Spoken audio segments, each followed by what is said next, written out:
I was enjoying another evening with friends, watching James kneel down with a ring for Natalie. Happiness filled the room as she said yes. Sarah stood beside me, her smile not quite reaching her eyes. Little did I know that just 10 minutes later I would overhear the woman I planned to propose to tell our friends, "Don't worry, I won't let Herbert propose. He's just my placeholder until something better comes along." Before I tell you what I did when I heard those words, let me know where you're watching from and hit that like button if you've ever had to stand up for yourself against betrayal. 2 years ago, I met Sarah at a downtown art gallery. I was there supporting a coworker who had a few pieces on display, honestly just there for the free wine and cheese. Sarah walked in wearing a deep blue dress that immediately caught my attention. Her confidence as she discussed the artwork with others drew me in, and somehow I found the courage to introduce myself.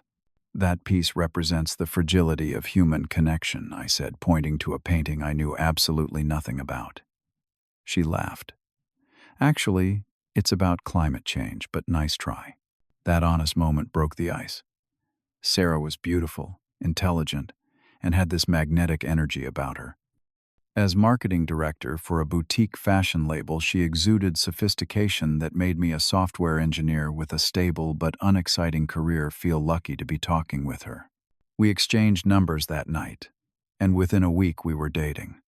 From the beginning, Sarah was unlike anyone I had dated before. She knew the trendiest restaurants, had connections to exclusive events, and seemed to elevate my otherwise ordinary life. Our relationship progressed quickly. I fell hard for her sharp wit, her ambition, and the way she could command attention in any room. Within 6 months, we were spending most nights together at my place, and by our 1-year anniversary, she had unofficially moved in. I prided myself on being a good boyfriend. When Sarah mentioned a designer purse she loved, I saved for months to buy it for her birthday. When her car needed repairs, I covered the costs without hesitation.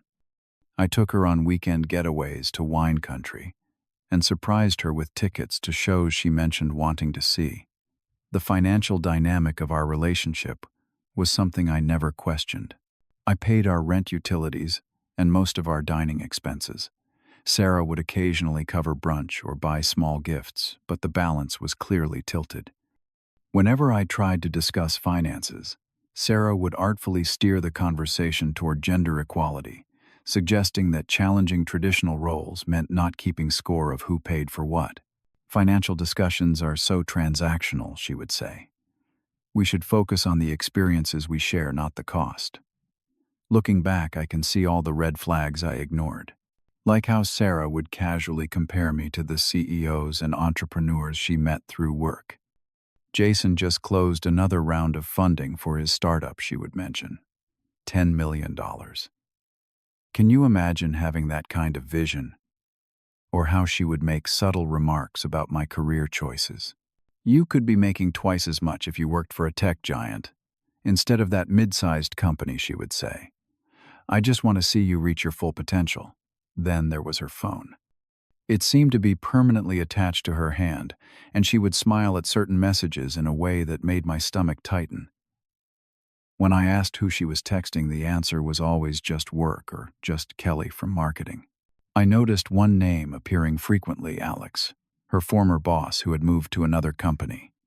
"We still consult on projects sometimes," was her explanation. I believed her because I wanted to. Sarah's family never fully warmed to me either.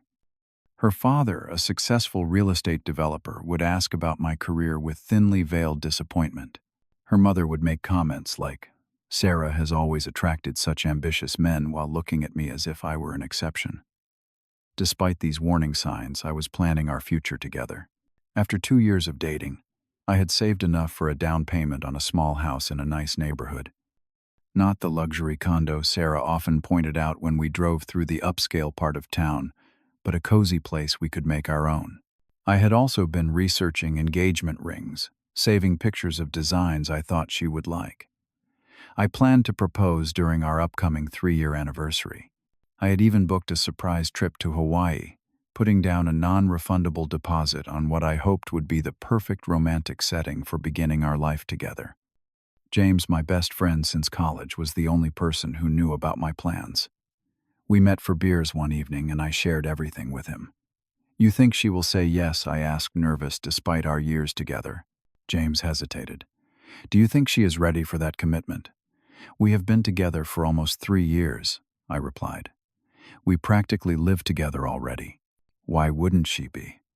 James nodded, but something in his expression seemed reserved. Now I understand why. The engagement party for James and Natalie was held at Riverstone, one of the most exclusive restaurants in the city. Crystal chandeliers hung from vaulted ceilings and floor-to-ceiling windows offered panoramic views of the city skyline. James had proposed 2 weeks earlier at the same hiking spot where they had their first date, and Natalie had immediately called her sister to start planning this celebration. I had helped James select the ring months ago and had been sworn to secrecy. I even helped coordinate some of the details for this party, making sure their favorite champagne was on hand and that the playlist included all their special songs. I was genuinely happy for my friend finding someone who clearly adored him. Sarah seemed less enthusiastic about the event. She complained about having to reschedule a crucial work dinner and spent most of the afternoon deciding what to wear, discarding outfit after outfit with increasing frustration. "These events are so conventional," she sighed as we drove to the restaurant. "Everyone standing around pretending marriage is still relevant in today's world." I laughed it off, assuming she was just stressed about work. "It is important to James and Natalie," I reminded her. "We are here to support them." At the party, Sarah quickly separated from me to join a group of women she knew through Natalie. I circulated among other guests, catching up with old friends and accepting congratulations for James, who was busy greeting new arrivals. After about an hour, I headed to the bar to grab fresh drinks for Sarah and myself. As I made my way back through the crowded room, I spotted her in an alcove near the restaurant's private terrace. She was with Natalie, her sister Kate, and 2 other women I recognized from our social circle. I was about to call out when I heard my name mentioned. Something in the tone made me pause. They hadn't seen me approach partially hidden, as I was behind a large floral arrangement. "So when is Herbert going to pop the question?" Kate was asking. "You guys have been together forever." The women all turned to Sarah expectantly. She laughed a sound. I had always found charming, but now seemed tinged with something else. "Don't worry, I won't let Herbert propose," Sarah replied with a dismissive wave of her hand. "He is just my beta placeholder until something better comes along." I froze, my hand tightening around the drinks I was holding. "What do you mean?" Natalie asked, her brow furrowing. Sarah leaned in, unaware that I could hear every word. "Look, Herbert is good for paying bills, but not marriage material. He lacks ambition. I need someone who can match my lifestyle goals, not a guy who is content with his little coding job." The women exchanged uncomfortable glances, except for one who laughed along with Sarah. "You are terrible," this woman said, though her tone suggested admiration rather than criticism. "I am just being practical," Sarah continued. "Besides, I have been texting with Alex, my former boss. His relationship with that fitness instructor is on the rocks, and he has always had a thing for me." "Does Herbert know?" someone asked. "Of course not. He trusts me completely, which is sweet but naive." I delete the messages after each conversation. Alex is everything. Herbert is not ambitious, connected, exciting, and he just made partner at his firm. I stood there, blood rushing in my ears. Every word felt like a physical blow. 2 years of my life, countless demonstrations of love and support, all of my dreams for our future, reduced to being a beta placeholder and an ATM for a woman who saw me as temporary. In that moment, I felt like I couldn't breathe. The room seemed to tilt slightly as memories rushed through my mind every time I had paid for dinner while she forgot her wallet. Every vacation I had financed. Every dismissive comment about my career that I had brushed off as her pushing me to succeed. Every late-night work email she had to answer. I had been played for a fool. And the worst part was that everyone in our social circle might have known or suspected. Had James tried to warn me with his hesitation? Had others seen what I was too in love to notice? I carefully backed away, not wanting to create a scene that would ruin James and Natalie's special night. Finding a quiet corner near the coat check, I set down the untouched drinks and tried to gather my thoughts. Everything suddenly made sense. Sarah's reluctance to formalize our living arrangement with both names on the lease, her disinterest in meeting my parents during holidays, her constant criticisms disguised as wanting the best for me. She had never seen a future with me. I was merely a convenient stepping stone providing financial and emotional support while she waited for someone she deemed more worthy. The pain was unlike anything I had experienced before. It wasn't just the betrayal of her potential emotional or physical infidelity with Alex. It was the complete devaluation of who I was as a person. In Sarah's eyes, I wasn't enough. I never had been. But beneath the hurt, another emotion was beginning to form: anger. Not the explosive kind that leads to scenes and regrets, but a cold, clarifying anger that made one thing perfectly clear. I deserved better than this. Much better. I needed a few minutes alone to process everything and decide what to do next. I wouldn't cause a scene at my best friend's engagement party, but I also couldn't continue pretending nothing had happened. I found myself in the restroom, splashing cold water on my face as I stared at my reflection in the mirror. My hands were shaking slightly, but my mind was becoming clearer by the second. The shock was wearing off, replaced by a sense of resolve I hadn't felt in a long time. "Who are you?" I whispered to my reflection. "And what are you going to do now?" The answer came with surprising clarity. I was Herbert Wilson, a successful software engineer who had built a good life through hard work and integrity. I was loyal, generous, and deserving of the same in return. And I was done being taken advantage of by someone who saw me as nothing more than a temporary convenience. As I dried my hands, I felt something in my pocket. The spare key to my apartment that I had made for Sarah just last week. She had her own key already, but this one was newer, with a special keychain I had picked out featuring a small silver heart. I had planned to give it to her tonight as a small gesture, another step toward our future together. The irony wasn't lost on me. Looking at that key, my decision crystallized. There would be no scene, no dramatic confrontation that would embarrass everyone and ruin James and Natalie's celebration. But there would be consequences, and they would start tonight. I returned to the party with a newfound calmness. Sarah was still with her group, laughing and drinking champagne as if she hadn't just shattered our relationship with her words. I approached the bar and ordered a neat whiskey, something I rarely drank but seemed appropriate for the occasion. The bartender placed the amber liquid before me, and I drank it in one swift motion, feeling the burn down my throat. Then I walked directly toward Sarah's group, now joined by a couple of other women I didn't recognize. As I approached, their conversation quieted. Sarah looked up, her smile faltering slightly when she saw my expression. "Herbert," she said, her tone shifting to the sweet one she used when she wanted something. "I was just wondering where you went." "Did you get my drink?" I didn't answer her question. Instead, I reached into my pocket and pulled out the new key along with the credit card I had added her as an authorized user on for emergencies. I placed both items deliberately on the high-top table they were gathered around. "I think these belong to you, Sarah," I said, my voice calm and even.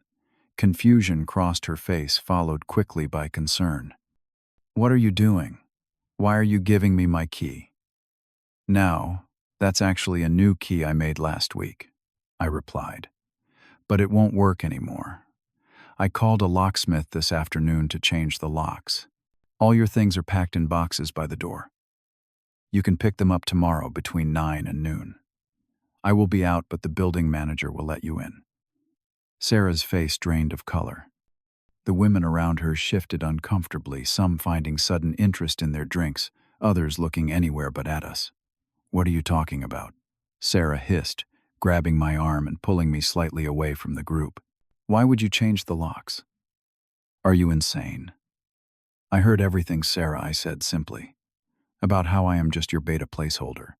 About how I am good for paying bills, but not marriage material. About Alex and your plans once he is available." Her eyes widened, first with shock, then with calculation. I could almost see her mind working, trying to find a way to spin this, to make me doubt what I had heard with my own ears. You misunderstood, she said, lowering her voice. We were just joking around. Girl talk, you know. It doesn't mean anything. I shook my head. The apartment is in my name only, by the way. Always has been.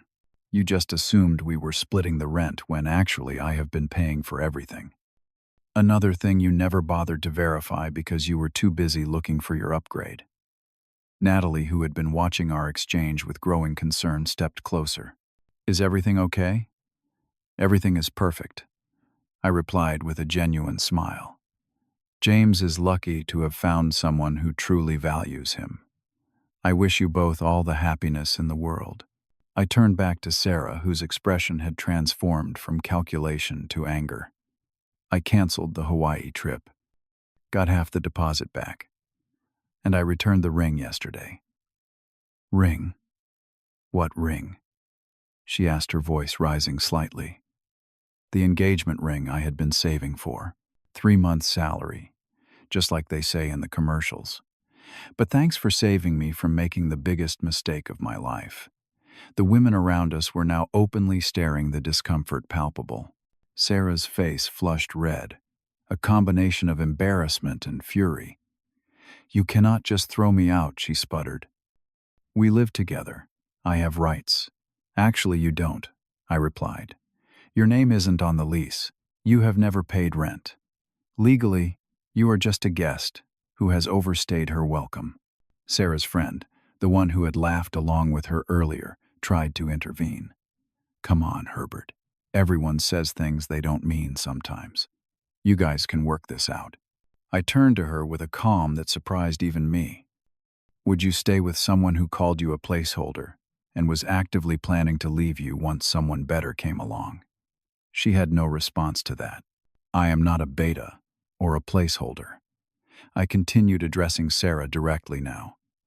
I am someone who deserves a partner who values me for who I am, not what I can provide until something better comes along.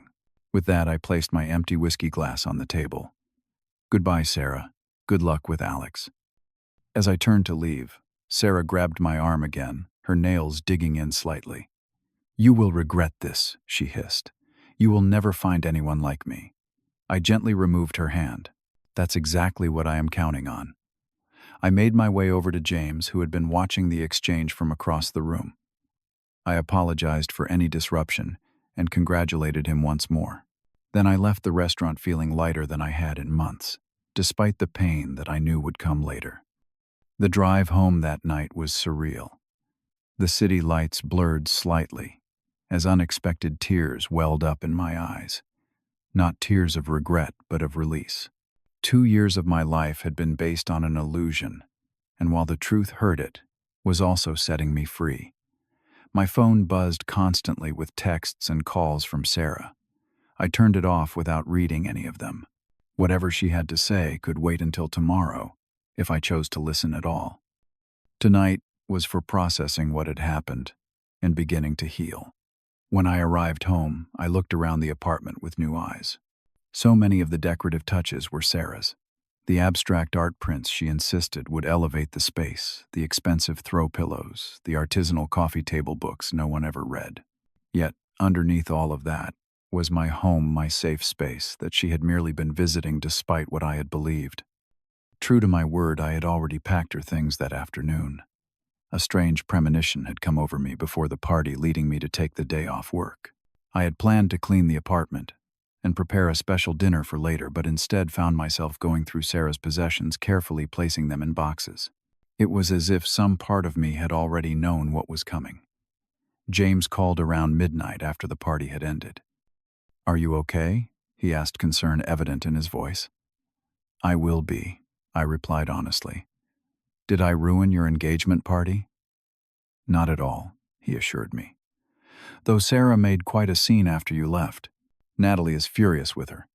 Apparently, she has suspected Sarah was not being truthful with you for some time. Why didn't anyone tell me? I couldn't help asking.